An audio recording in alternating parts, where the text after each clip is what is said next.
네, 반갑습니다. DSA 컨설팅 대표 김대웅 원장입니다. 오늘 영상은 이제 면접 기출에 대한 가이딩인데, 사실은 이제 이런 질문을 많이 받아요. 그 다음에 이 기출 문제는 뭐냐면, 뭐 직렬에 따라 다른데 핵심 뭐냐면, 지금 현재 면접관이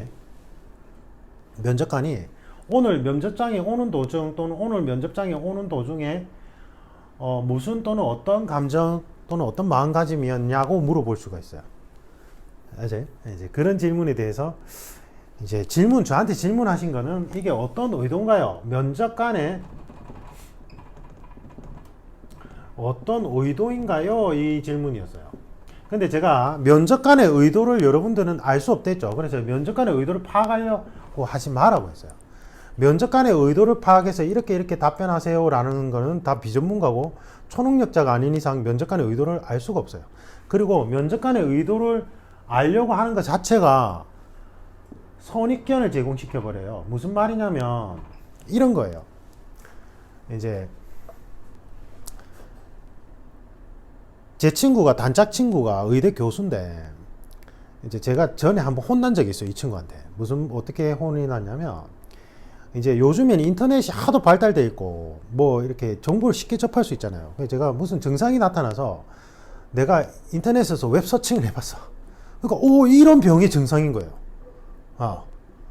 그래서 이 A라는 질병의 증상인 것 같아요. 내가 이제 조사를 해보니까 내가 스스로 조사를 해보니까 그래서 의사 병원에 갔어.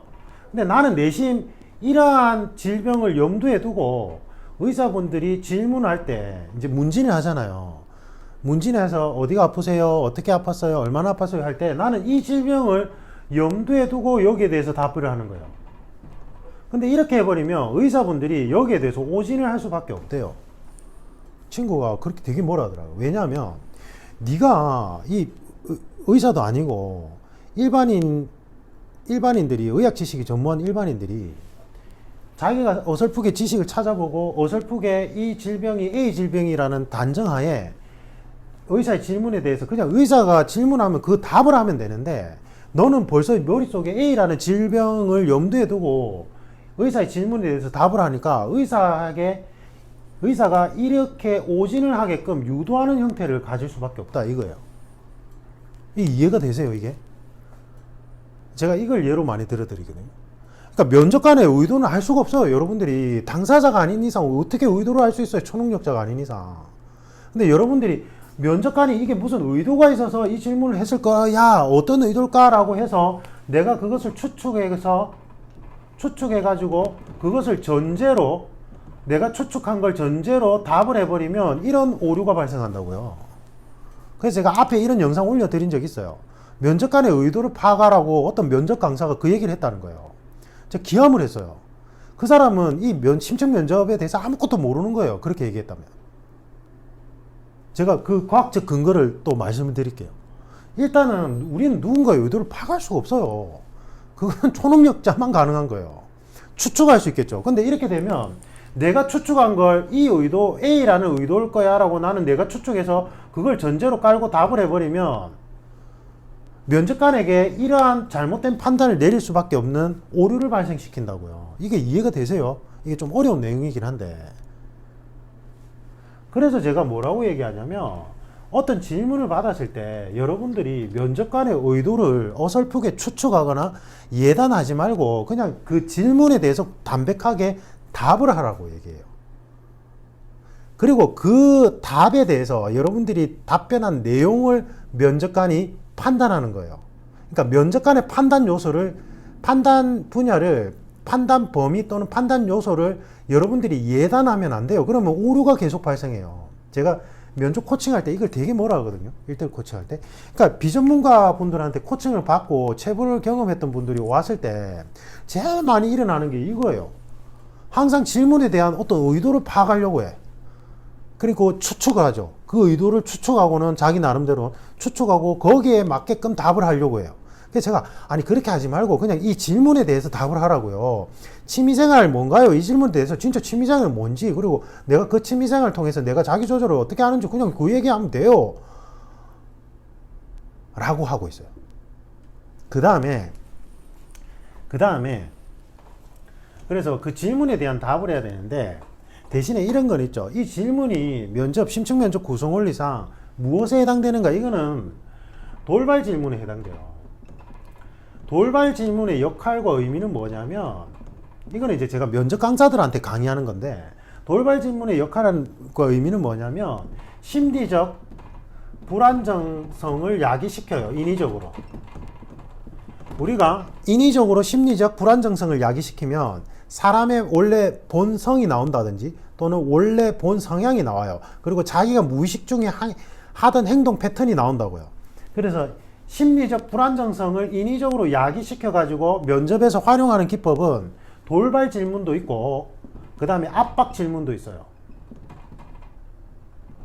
돌발 질문과 압박 질문의 역할과 의미는 심리적 불안정성을 인위적으로 야기시켜서 여러분들의 원래 하던 무심결에 하던 패턴들을 드러나게 하는 역할을 해요. 그래서 공안직은 이러한 요소가 되게 중요해요. 제가 이거는 나중에 따로 영상을 올려드리는데, 왜냐하면 제가 유튜브 채널의 목적은 면접 강사들하고, 그 다음에 국가직은 이제 인사혁신처럼 전담 부서가 생겨서 그나마 다행인데, 경찰은 이 면접을 전담하는 부서가 없어요. 그러니까 현직자분들이 아무런 교육도 받지 않고 그냥 무대포로 들어와 가지고는 자기의 직무 선입견에 갇혀 가지고 면접을 진행하는 경우가 좀 많아요. 제가 그게 너무 답답해서 면접 강사들이나, 그 다음에 잘못 가르치고 있는 비전문적인 면접 강사분들, 그 다음에 경찰 면접관분들, 공안직 계통 면접관으로 투입되실 수 있는 분들이 이 채널을 보고 미리 공부를 좀 하라는 의미에서 이걸 만든 건데, 어쨌든 그건 제가 따로 영상 올려드릴게요. 그러면 보세요. 이 질문은 심리적 불안정성을 인위적으로 야기시켜서 여러분들이 원래 평소에 행동하는, 무심결에 행동하는 어떤 패턴들을 알기 위해서 하는 거예요. 근데 그거를 여러분들이 염두에 두기 시작하면 자꾸 왜곡된 답변을 하니까 그런 거 여러분들 몰라도 돼요. 몰라도 되는데, 중요한 건 뭐냐면, 이거는 아주 원론적으로 뭐 이 답변이든 경험 질문 답변이든지 간에 우리는 면접 답변을 함에 있어서는 사실관계는 최대한 줄이고, 내가 무엇을 어떻게 느꼈는지 항상 자세히 기술하라는 연습을 하라고 해요. 그래서 제가 이거를 일기 작성을 통해서 평소에 훈련하라고 했잖아요. 맞죠?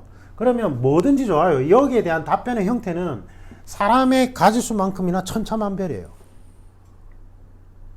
이거는 천차만별이라니까요. 그러니까 그냥 자기 답변을 솔직하게 하는 게 제일 좋아요. 예를 들면 어떤 사람은 저는 오늘 아침에 일어나서 어머니가 차로 데려다 주셨는데, 그냥 어머니 차로 가는 동안에 좀 뿌듯한 마음도 들었고, 왜냐면 필기 준비 너무 오랫동안 하면서 어머니한테 죄송한 마음이 들었는데, 마지막에 이제 면접까지 와서 어머니한테 좀 뿌듯한 마음도 들은과 동시에 또 좀 주름 잡힌 어머니 얼굴을 보니까 꼭 면접에서 합격해야 된다 압박도 들고 복잡한 기분이었습니다. 이렇게 얘기한 사람도 있고, 또 어떤 사람은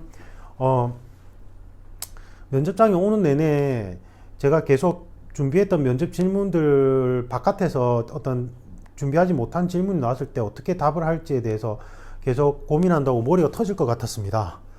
그런데 막상 면접장에 들어오니까 좀 마음이 차분해졌습니다.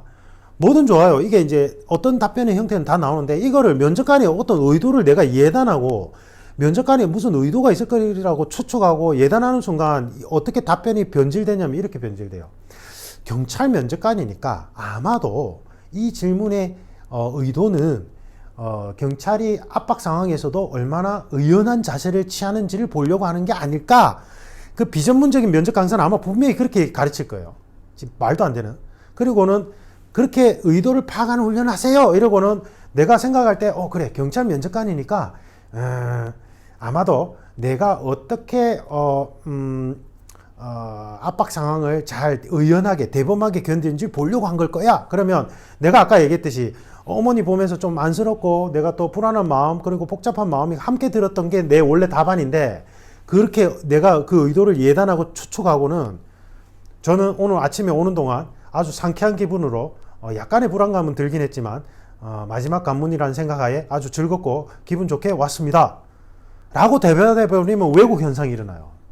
예를 들면 경찰 면접관 분들이 전문적인 교육은 받지 않아도 실제적 진실을 추구하는 집단이다 보니까 미묘하게 어긋난 답변들은 잘 알아챈단 말이에요. 앞에 지원자가 답변들의 형태를 보니까 이 사람은 가중 압박 상황에서 자기가 좀 압력을 좀 많이 느끼는 사람이고, 그리고 어떤 일상생활 속에서 지나가는 물체나 형상들에 대해서 어떤 의미를 부여하는 사람이더라. 그러면 이런 사람은 아까 뭐 오늘 기분 좋았고 의연하고 이런 답변이 사실은 연결이 안 되는 거예요. 부모님 얼굴을 보는 순간 뭐 만감이 교차하고 뭐 이게 원래 본 답변이고 그게 연결이 되겠죠. 이게 답변의 유기적 연결 상태라는 거예요. 그러니까 답변의 유기적 연결 상태는 일반인들은 모르고 면접 수강생들도 몰라요. 그래서 제가 전문가의 코칭을 받아라는 거고, 문제는 경찰 공무원 쪽에 전문가들이 없죠. 잘 없어요. 거의 없어요. 제가는 못 본 것 같아요. 제가 오만한 게 아니라 이 구성 원리를 모른다니까요. 제가 고시학원가에서 총괄 제의 받고 노량진에 수차례 올라달라고 해서 거기 가서 미팅하면서 미치는 줄 알았어요, 진짜. 아니, 기본적인 구성 원리도 몰라요. 그리고 면접 강의를 오랫동안 하고 자기 나름대로 유명하다고 해서 제가 가서 얘기를 해보면 아무것도 몰라요. 그리고 저한테 선생님 좀 가르쳐 주십시오. 이런 사람도 있었어요.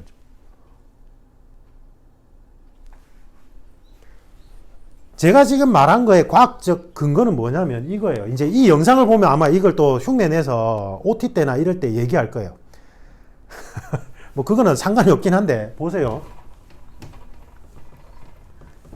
자, 이건 어떤 과학적 근거 하에서 이러한 오류들이 발생하게 되냐면, 면접에 있어서 면접의 채점 평점 요소는 질문에 의해서 판단되는 것이 아니라 답변에 의해서 판단돼요. 이거는 아무도 모르는 거예요. 면접 강사들이 소위 뭐 자기들이 몇 년을 했다고 막 경력 부풀리고는 그렇게 얘기하면서, 대다수의 면접책을 보세요. 지금 시중에 나와 있는 대다수의 면접책을 보세요. 면접책 발간한 사람들 많을 거 아니에요. 면접책, 시중에 나와 있는 면접책 보면 딱 어떻게 돼 있냐면 거의 대부분이 예를 들면 평점 요소 뭐 있죠? 전문성, 그 다음에 평점 요소가 예를 들면 침착성, 또 그 다음에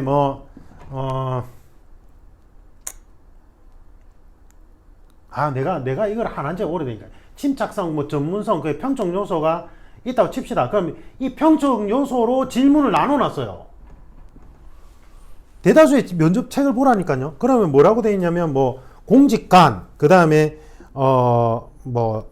자기조절 능력 또는 자기조절 능력은 좀 아니긴 한데 어쨌든 그 면접 평점 요소에 나오는 거 있잖아요.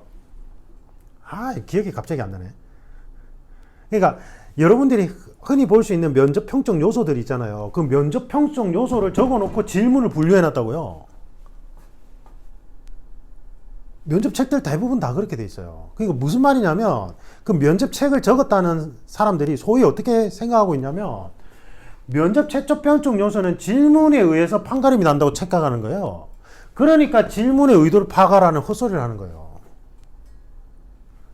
이 질문에 의해서 이 평점 요소를 채점하는 게 아니고요. 이 질문에 어떻게 답변을 하는가에 따라서 그 답변 안에서 침착성, 논리 능력, 분석 능력을 파악할 수 있는 거라고요. 예를 들면 A라는 사람의 답변 안에서는 논리 능력과 분석 능력을 측정할 수 있는 거고, B라는 사람의 답변 안에서는 동일한 질문 하에서 B라는 사람의 답변 하에서는 논리성은 판단할 수는 없지만 추론 능력을 판단할 수 있다. 또는 감성 능력, 감성은 공감 능력을 판단할 수 있다라고 할 수 있는 거라고요. 이거 이해가 되세요? 질문에 의해서 평점 요소를 판단할 수 있는 게 아니라 답변의 내용에 따라서 평점 요소가 달라져요. 그러니까 같은 질문 하에서도 사람들의 답변 형태에 따라서 A라는 사람은 논리 능력을 측정할 수 있는 거고, B라는 사람은 분석 능력을 측정할 수 있는 거고, C라는 사람은 공감 능력을 측정할 수 있어요. 그러니까 면접관이 교육을 안 받고 투입되니까 이런 문제들이 발생하는 거고, 면접 강사들이 이 구성 원리를 모르니까 이런 헛소리를 하는 거예요. 질문이 중요한 게 아니라 여러분이 어떻게 답변하는가에 따라서 평적 요소들이 유기적으로 채점할 수 있다고요. 이 질문에 의해서 논리 능력을 분석할 수 있는 게 아니라고요. 질문과 상관없이 어떠한 질문이든지 간에, 예를 들면 취미생활 뭔가요? 이 질문 안에서도 답변의 형태에 따라서 논리 능력, 이 사람은 되게 논리 능력이 뛰어난 사람이라는 걸 판단할 수 있고, 또 어떤 사람은 이 사람은 자기 합리화를 경계하는, 항상 이렇게 뭔가 발전 가능성이 있는 사람이구나, 발전 가능성 측면에 점수를 체크할 수 있다고요. 이거 이해되세요? 시중에 나와 있는 면접책들이 제가 다 엉터리라고 얘기하는 게 그래서 그래요. 제가 나중에 시중에 면접책들 나와 있다 하길래 봤어요, 한번. 다 이런 식이에요, 다. 그리고 사기들끼리 서로 면접책을 뺏기잖아요. 그러니까 전부 다 뭐예요? 논리 능력, 분석 능력, 논리력 해놓고는 질문 A, B, C, D. 분석력, 질문 A, B, C, D. 질문들, 기출 질문 모아놨죠. 아니, 물론 저도 경찰 면접책 하나 출간했으니까 해양경찰을 면접하고, 공무원 쪽은 안 했어요. 하긴 해야 되는데 하기 싫어서. 거기 보면 뭐라고 돼 있어요. 저는 기출을 막 무작위로 모아놨어요. 모아놓고 나서 기출의 속성에 따라서, 기출 질문의 속성에 따라서 여러분들이 분류 작업, 여러분들의 메타 언어로 분류하는 작업을 해요. 그는 유사 속성이지 의도와는 상관없다고요. 질문의 의도하고는. 이것까지 얘기하면 너무 길어지니까 제가 생략하는데, 질문의 의도를 파악하는 게 왜 허무맹랑한지는 아까 얘기했죠. 내가 누군가의 질문을 의도로 추측하고 예단하는 순간 이러한 오류가 발생할 수 있다는 거 하나, 그 다음에 여러분들의 채점 평적 요소는 질문의 형태에 따라서 판단되는 것이 아니라 같은 질문 하에서도 답변의 형태에 따라서 여러분들의 평적 요소들이 다 다르게 측정이 돼요. 채점할 수 있다고요.